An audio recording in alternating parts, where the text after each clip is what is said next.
Snow drifted lazily over the city the evening they decided to ruin her. The restaurant windows glowed amber against the winter dusk, couples laughing inside, candles flickering on polished tables. At the entrance, a wheelchair rolled over the thin line where cold pavement met warm tile. The girl in it, Lena Hall, 24, soft-spoken, bright-eyed despite everything, pulled her scarf tighter as if bracing for something unseen. She didn't know tonight was a setup, a cruel joke dressed as kindness. She didn't know her classmates, the same people who helped her get ready, were hiding across the street with their phones ready, whispering, "Wait till the CEO sees her. He's going to walk out. This is going to be hilarious." Inside, the room warmed around her, but Lena's fingers remained cold. She checked her reflection in the glass-light makeup, curled hair, a navy dress that pulled gently around her waist. She had taken twice as long to get ready, her hands trembling not because she expected love, but because someone, for the first time in years, had told her she deserved a date. "He sounds kind," she'd whispered earlier, believing them. Believing the lie. Believing that maybe, just maybe life wasn't done giving her moments to smile. Meanwhile, in the VIP area, Elias Mercer, the 32-year-old CEO of Mercertech, tapped his fingers rhythmically against the table. His assistant had begged him to relax. "It's just one blind date. It'll help your public image. The board will appreciate it." But Elias didn't do dates. He didn't do soft conversations, or candlelight, or strangers expecting charm he didn't have. His world was spreadsheets, crises, strategy. Yet tonight, he made an exception for one reason. His old mentor had insisted. "Just meet her, Elias. You need someone in your life who isn't using you." Elias sighed again, stiff in his seat, unaware of the storm waiting at the door. When Lena told the hostess she had a reservation, the woman's polite smile flickered for a second, one of those tiny, unconscious reactions people had around her wheelchair. Lena pretended not to notice and followed her across the restaurant, feeling eyes brush her like wind. The wheels squeaked softly.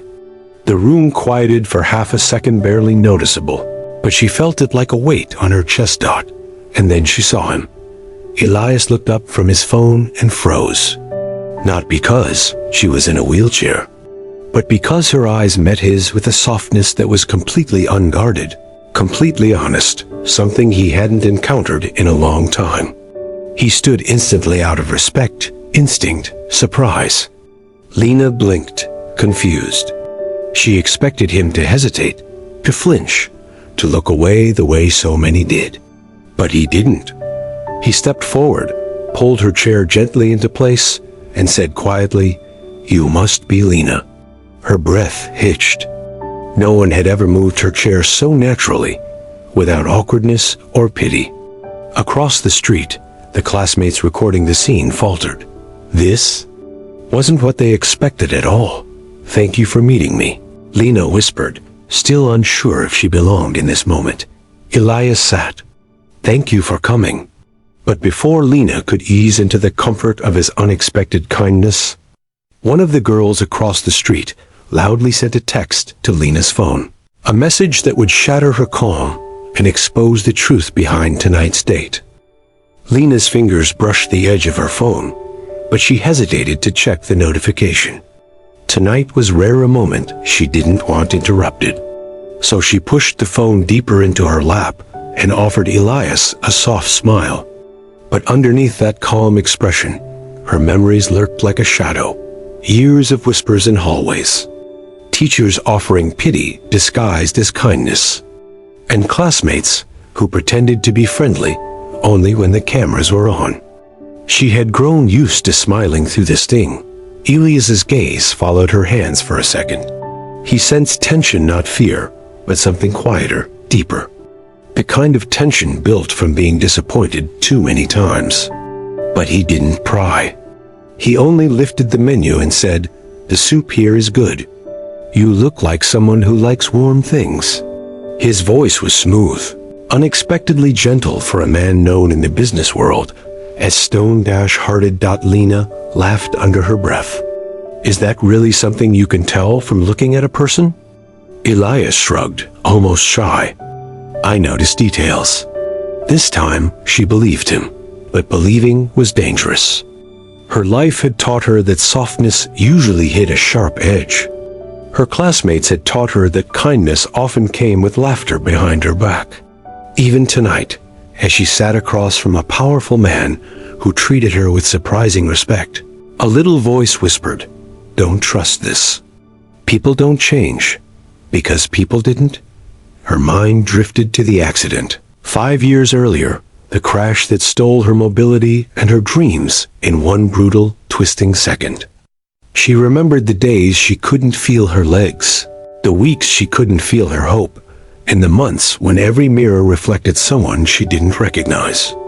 She had been a music student, ready to audition for the conservatory. Now she tutored neighborhood kids for pocket money and pretended it was enough. Most of all, she remembered how her parents quietly withdrew piece by piece, ashamed of how much her care cost them. She remembered her mother's voice. "We wish things were different, sweetheart. We just can't handle this anymore." And then the doors closing. Permanently. She didn't tell Elias any of that. She kept her past tucked behind her ribs where no one could use it to hurt her again. Across the table. Elias felt a strange pull toward, not romantic yet, but human. Something about the calmness in her face, the way she carried herself, despite the weight she was clearly dragging behind her, unsettled him. He never felt unsettled. Ever. "Tell me about yourself," he asked. "Not what people expect you to say. What you want to say." Lena opened her mouth and closed it again. What did she want to say? That she was tired of pretending? That she wished someone would see her without seeing the wheelchair first? That she often cried at night because loneliness had become its own kind of cage? Instead, she said softly, "I like music. Keeps things bearable." Before Elias could answer, her phone buzzed again, louder this time, vibrating insistently against the metal of her chair. Something about the frequency made Elias glance down. "You can check it if you need to," he offered. She didn't want to. But 2 messages in a row meant it might be important. Lena picked up the phone, tapped the screen, and her heart dropped into her stomach. A photo. Taken from across the street. Her. In the wheelchair. Approaching the restaurant. And the text beneath it. "He's going to freak out when he sees you. Let's see how long he lasts before walking away. We're betting under 3 minutes." Lena's breath shattered. Her fingers shook violently. Across the table. Elias noticed her face drain of color. "What's wrong?" he asked, confusion sharpening into concern. But she couldn't speak. The humiliation, the betrayal, the cruelty, it all wrapped around her throat like ice. And just as she tried to hide the screen, Elias's eyes flicked toward the reflection in the window. Catching sight of the group across the street, phones raised, laughing, the truth was no longer just in her hands. It unfolded right before his eyes. For a split second, time froze. The warmth of the restaurant dimmed, muffled by the roaring in Lena's ears. She felt the world tilt, not because her wheelchair shifted, but because humiliation, sharp and merciless, gutted her from the inside out. Her throat tightened until she could barely breathe. She turned her phone face down, hands trembling so violently the metal armrest clinked beneath her fingertips. Elias leaned forward, brows drawing together. "Lena, look at me." She didn't want to. She wanted to disappear, to melt into the carpet, to wheel herself straight out into the cold and never come back. Slowly, unwillingly, she lifted her gaze and Elias saw it instantly. The shine of tears she was desperately trying to blink away. He spoke softly. "Someone hurt you, didn't they?" Her lip quivered, but she forced a brittle laugh. "It's nothing. Just a stupid message." But even as she said it, The group across the street erupted in laughter, one of them lifting her phone deliberately, as if taunting Lena to see. The reflection in the restaurant window caught the entire scene. Elias followed her gaze, his jaw locked. His hands, calm a moment earlier, curled into fists so tight his knuckles blanched. "Who are they?" he asked, voice low, dangerous. Lena swallowed hard. "Classmates, former classmates. They thought it would be funny." She paused, breath shaking. "To set up a fake blind date." The words tasted like blood. "A fake date," he repeated, eyes blazing now. "With me." Lena nodded, her cheeks burning. "They told me you were looking for someone kind, someone who wouldn't judge your lifestyle. They said you specifically asked for me." Her voice cracked. I believed them. The sound of that last sentence hit Elias like a blow. He felt something inside him break, something he didn't know existed. How many times had this girl been mocked, tricked, treated like entertainment? She tried to steady her breath, wiping her cheeks with the back of her hand. "I'm so sorry," she whispered, her voice trembling. "I should go. You didn't sign up for this. I didn't mean to embarrass you." "Embarrass me?" Elias repeated, incredulous. "Lena, the only people embarrassing themselves are outside that window." But she wasn't listening. She was. Already turning her wheelchair slightly, her fingers fumbling with the brakes. Her heart hammered so loud she barely heard him stand. "Lena, stop." She froze, not because he sounded harsh, but because he sounded hurt for her. He stepped around the table, crouched beside her so they were eye level. A CEO, one of the most powerful men in the city, kneeling on a restaurant floor, ignoring the startled looks around them. "You are not the one who should leave," he said quietly. "You did nothing wrong. Nothing." The sincerity in his voice broke something fragile inside her. Tears finally spilled, soft and uncontrolled. A waiter approached nervously. "Sir, is everything?" "No," Elias said firmly, standing to his full height. "Everything is not fine. Call the manager." The waiter scurried away. Lena stared at him, stunned. "Elias, please, don't make this worse. I'm going to make it right." Before she could protest, the restaurant manager appeared. Elias lowered his voice, but Lena still heard the steel beneath it. "There are people outside harassing my guest. I want security called. Now," Lena gasped softly. "Elias," but he looked at her with something like fire in his eyes. Something protective, something she had never seen directed toward her. "You don't deserve to be laughed at," he said softly. "Not tonight, not ever." Through the window, the classmates lowered their phones for the first time, noticing something had shifted. Elias Mercer wasn't walking away. He was standing beside the very girl they planned to humiliate. And as security began moving toward the entrance, the girls outside exchanged confused glances, suddenly unsure of what they'd started. But the humiliation was only the beginning. The restaurant's warmth returned in small, hesitant waves after security stepped outside, but Lena felt none of it. Her hands were cold, her heart trembling in her chest like something fragile ready to crumble. The laughter outside had quieted, replaced with murmurs of confusion, but the damage was done. They hadn't just embarrassed her. They had confirmed a fear she'd carried for years, that she was the punchline in someone else's joke. Elias returned to her side. His expression, a storm held tightly behind controlled breaths. "They won't bother you again tonight," he said. Voice steady, but threaded with anger. He refused to aim at her. "Security will move them." But Lena didn't look relieved. Instead, she looked small, as if shrinking into herself, folding in like a wilted flower too tired to stand. "I don't understand," she whispered. "Why would they do this? I never hurt them." Elias sat across from her again, slower this time, almost cautiously, like he was afraid any sudden movement might make her disappear. People who feel small make others smaller so they can feel tall, he said quietly. Cruelty isn't about you. It's about them. A shaky breath left her lips. It always feels like it's about me. Her voice cracked on the last word. Elias felt something fierce rise inside him. Not pity, but outrage at the world that had carved this kind of resignation into someone so gentle. He had met countless people in his life, ambitious, polished, hollow, but none who carried pain with such quiet dignity.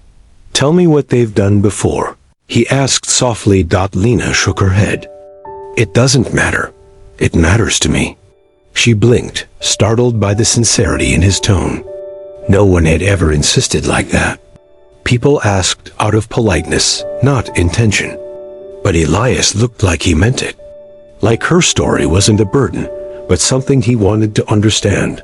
Her eyes drifted down to her hands. Pale, thin, trembling. Ever since the accident, I guess I became someone easy to target, she began. People don't see the chair. They see the weakness they want to believe is there. They treat me like unbreakable or laughable. She swallowed hard. Sometimes both. Elias leaned slightly forward. You are neither. She stared at him, eyes glistening. I used to be strong, she whispered. Before the crash, before everything, I was confident. I had plans. I had auditions scheduled, scholarships lined up.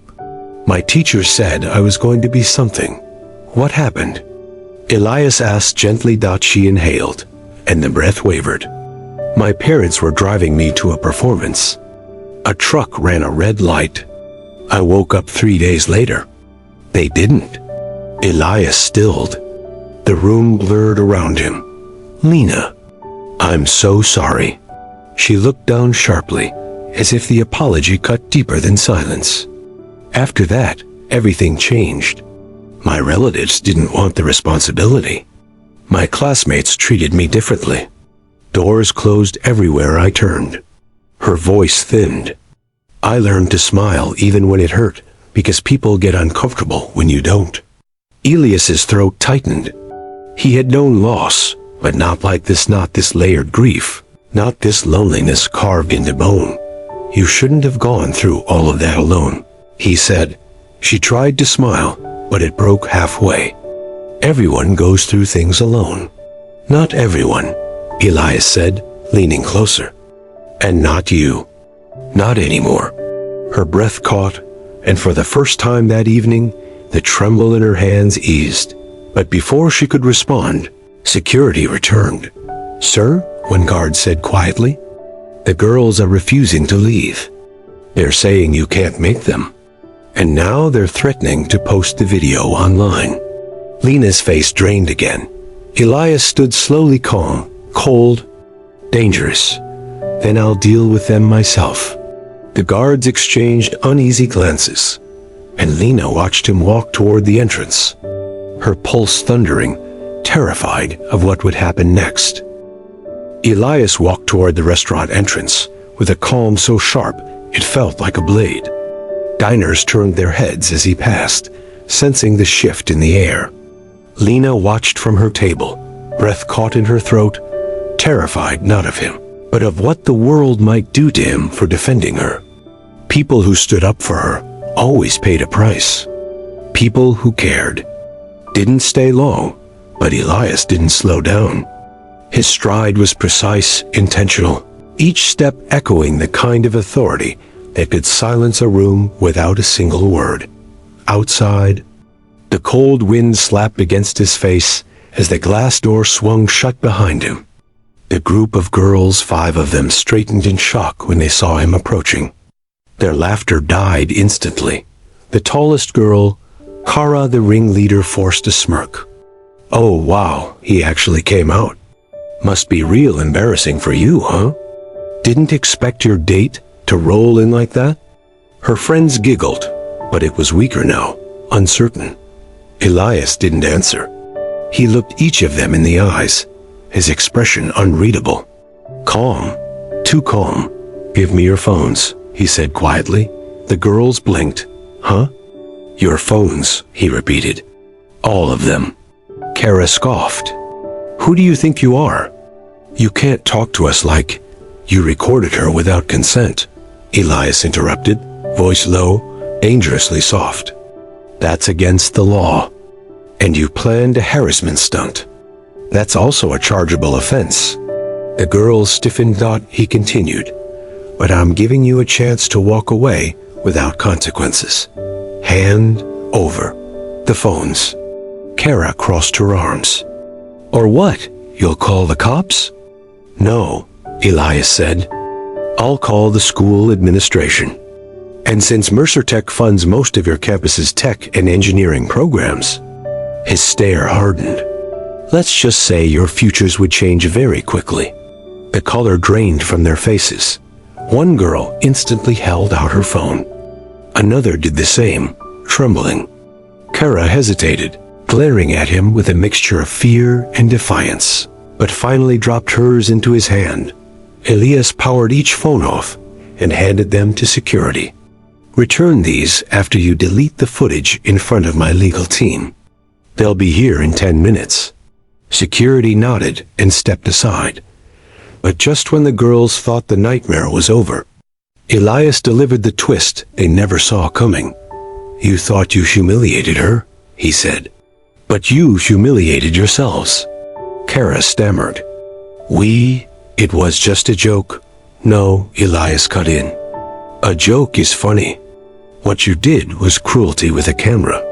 He stepped closer, voice dropping to a chilling whisper. And because I'm the man you chose for this stunt, you should know something. The girls leaned back, suddenly afraid. Elias continued. The blind date wasn't fake. They froze. What? Kara whispered. My mentor really did ask me to meet someone tonight, Elias said. And I was supposed to trust his judgment. The girls stared at him, confused and pale, and he chose her. He let the weight of the words settle like a stone dropped in deep water. She was the real date, he said. The only part you added was the cruelty. The girls' eyes widened in horror. Every assumption they had made collapsed instantly. And one more thing, Elias added, stepping back. She's worth more than all 5 of you combined. Don't ever come near her again.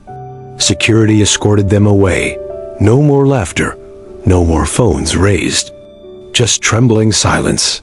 Elias walked back into the restaurant, pulse steady but eyes sharp with lingering fury. Lena stared at him as he returned. What did you do? She whispered. Protected you, he said simply, sitting down again. The way someone should have. A long time ago. Her breath faltered, her heart stumbling. But before she could speak, his phone buzzed. He frowned, checked the screen, and his expression shifted from anger to shock. Something had happened. Something big. Elias's fingers froze over his phone screen, his jaw tightening. Lena, noticing the sudden tension in his posture, leaned closer. Elias, what is it? Her voice was small, tentative, like she feared the answer. He swallowed hard and handed her the device. On the screen was a short video uploaded online, a clip from the restaurant, just seconds long. In it, a group of girls had filmed her laughing nervously with Elias, then had added mocking captions and emojis that twisted the moment into ridicule. Worse, it had already begun spreading on social media, tagged with the name of the restaurant, and even hinted at Elias's identity. Lena gasped, clutching her scarf. No, they can't. People will think her words faltered. Her lips trembled. I can't handle this. Elias stood abruptly. His usual calm, controlled demeanor had been replaced by a sharp intensity. Yes, they can. But we're not letting them define this moment or you. He moved swiftly, calling in his assistant. Delete everything, he said. All accounts. Contact the platform immediately. And get me legal on the line. This isn't just harassment anymore. It's defamation. Lena shook her head, It's already out there. What if they've shared it with millions? Her voice was barely audible. Elias reached across the table and took her hand. The gesture was gentle, but grounding. Then we'll fix it. Together. You're not alone in this. Her eyes brimmed with tears that weren't just humiliation anymore, but a mix of fear and gratitude. She realized how rare it was to meet someone who didn't recoil at her vulnerability. Someone who would fight alongside her rather than letting her fight alone. But even as Elias acted, the real challenge began. The CEO of a major company could mobilize tech, security, and legal teams, but he couldn't immediately erase the whispers and judgments of strangers online. Notifications, retweets, comments, they kept coming. Lena's heart pounded with every buzz from her phone, a reminder that humiliation and cruelty had no immediate boundaries. I just wanted to have one normal night, she whispered. Elias squeezed her hand. Normal doesn't exist for people like them, he said, referring not to her, but the cruel classmates. But real does. This moment with you, this is real. Lena felt a shiver run through her, not from the cold, but from the rare comfort of being seen and protected. Yet fear lingered, gnawing at the edges of her relief. Then, as the legal team coordinated with the restaurant and the social media platforms, a new complication arrived. A reporter, tipped off by one of the laughing girls, had approached the restaurant lobby, camera crew in tow.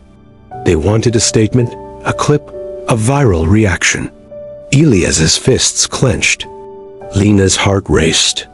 The thought of being paraded on television, misrepresented, made her stomach twist into knots. Stay here, he instructed firmly. No one touches you. Not tonight. But Lena shook her head. No, I want to help. I can't just hide while this spreads. Elias looked at her, astonished.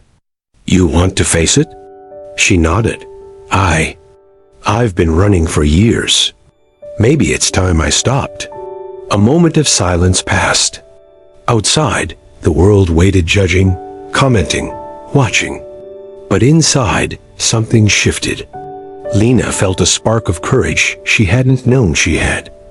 And as the reporter's footsteps drew closer, the restaurant's door opened, and Lena realized that tonight's battle wasn't just about humiliation anymore.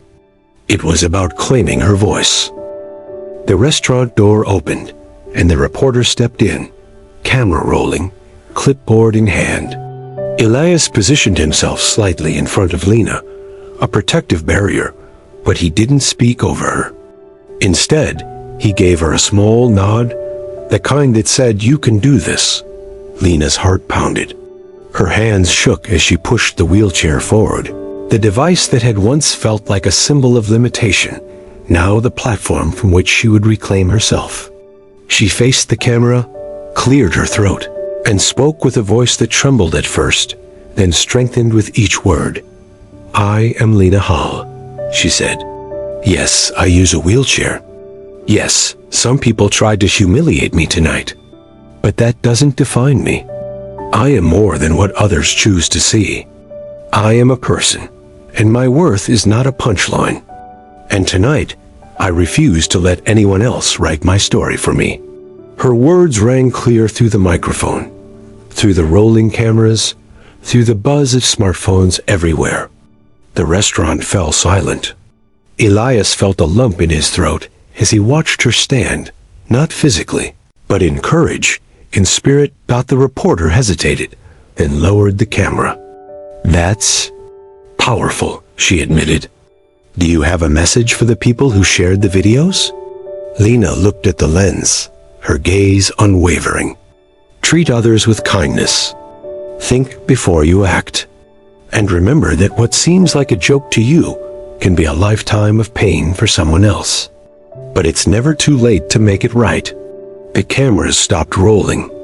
The staff in the restaurant, and even other patrons, clapped softly, moved by the sincerity and bravery radiating from her. Elias reached out and squeezed her hand.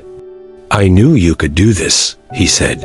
She let herself smile genuinely for the first time all evening, tears shining in her eyes. But this time they were tears of strength, not fear. "Thank you," she whispered. Elias's expression softened. "No, thank you for trusting yourself enough to speak. That's bravery. That's power." Later, after the media frenzy calmed, Elias and Lena sat at their table, quiet except for the soft murmur of the restaurant. The snow continued to fall outside, blanketing the city in quiet white. Lena exhaled deeply, letting the weight she'd carried alone for so many years finally lift. "If only a little, do you know?" she said softly. "I almost didn't come tonight. I thought, what if it was another trick?" Elias shook his head. "Then I wouldn't be sitting here right now, and you wouldn't have reminded the world what true courage looks like. Sometimes the best moments come from taking risks, even when the fear is real." She laughed softly, a sound filled with relief. "I guess I did take a risk, didn't I?" "Yes," he replied, a hint of warmth in his usual composed tone. "And look where it led you." For the first time in years, Lena felt seen not for her wheelchair, not for her vulnerability, but for who she truly was. And for Elias, this evening had revealed something unexpected too, that beneath the armor of success and power, he had a capacity for protection, empathy, and care that even he hadn't realized outside. The city glittered under the snow, a new beginning wrapped in quiet white. Inside, Lena and Elias shared a moment of calm amidst chaos, knowing they had faced cruelty and fear and had emerged stronger. And as Lena finally looked out the window at the fading figure of the last of the classmates being escorted away, she whispered to herself, "I am not broken. I am more than enough." Elias smiled at her softly, a rare, genuine smile. "You always were." And in that shared gaze, the world felt right again. The night of humiliation had ended, replaced by courage, hope, and the undeniable truth that kindness and integrity always prevail over cruelty. The snow fell heavier, quiet and pure, covering every trace of the past, and signaling the start of everything Lena and even Elias had been waiting for. The moral was clear. True strength isn't measured by perfection or circumstance, but by the courage to stand, to speak, and to protect one another, even in the face of cruelty. The story ended not with tears of shame, but with tears of redemption, hope, and the quiet promise of a brighter tomorrow.